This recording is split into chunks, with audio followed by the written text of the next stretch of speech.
Hi Matthew, this is James Hershfield. I'm the head instructor at the Golf Evolution Academy. Thank you for sending us in your video. Um, Actually, lots and lots of great things. So I'm completely not surprised that you played number one in college and that you've been playing well. So you actually do keep your head pretty steady, and I like it. So it translates a tiny bit in the backswing. That's going to clean up with when the setup adjustments. It's going to be a little easier. And you transfer the weight forwards, which I like, and again will make that more efficient. So I just want to kind of work a little bit on what's going on with the club and club path. Excuse me, there's some vacuuming going on in the background. So what I'd like you to do is, first of all, at setup, I need to get you to turn both feet out about 45 degrees, okay, a lot more, rather than pinched in, because when your feet are turned in, you can start to see how it pinches the knees in, and then as you keep the knees pinched in, you start to see that back leg flexes in, that front leg flexes in too fast. So I like that you're doing these drills, and I kind of want to modify it a little bit, okay? So we're going to have both feet turned out, and also want you to be aware of your right hand grip. Okay, it's too much in the palm, so I want it to feel more in the fingers, and I want you to make it slightly stronger.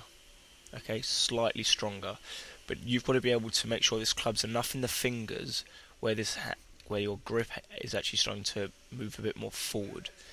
Okay, so the drip is going to involve kind of this change of direction, the length of the swing, because when this hand pass starts lifting up like this too much, okay, now if you were able to do the opposite of Furyk and reroute it from the inside, that would be fine, but because the momentum is already going this direction and it starts to come out, the only way for you to somewhat hit a straight ball is to start uncocking the wrists, which is what you start seeing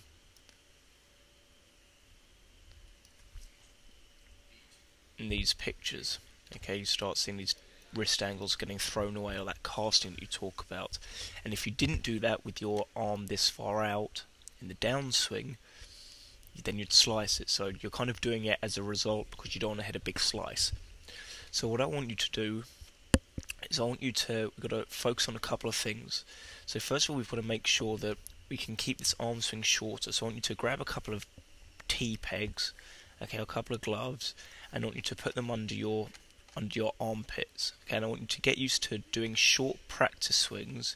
Okay, and actually you need to feel like your swing is much shorter with a more dynamic change of direction.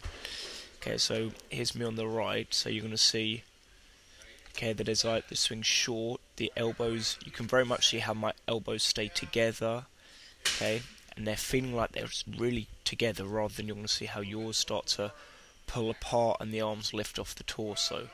So I want you to practice making swings where your swing feels really short and your elbows are super close together, so you can keep that arm from the inside. Okay, and so I'm going to show you another video of kind of the length of the swing I want you to practice. So I'll switch the video again, flip this for you. Okay, so again notice how much my feet are turned out and the strength of my front hand grip, so that this shaft and lead arm is a straight line. So what I want you to do is I want you to get used to making short swings, so you can still do this drill where you set the club to here, but I want you to feel like you've got to do a short swing, and this is very important because you're going to find this easier with the grip being stronger. This angle between your wrist and left arm and right arm, sorry, I want you to feel like it actually narrows. Okay, so you're going to see,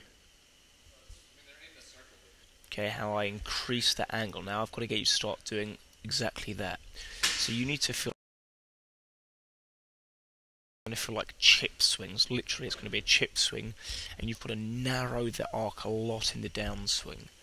Okay, that way you can start getting some stress on the shaft and keep the handle further forwards all the way in the downswing. Okay, so a good way to practice this is like I've done here, is put a golf ball kind of 6-7 inches behind the other one and practice making sure you do short swings and you really get those wrists and get that change of direction shorter and more dynamic.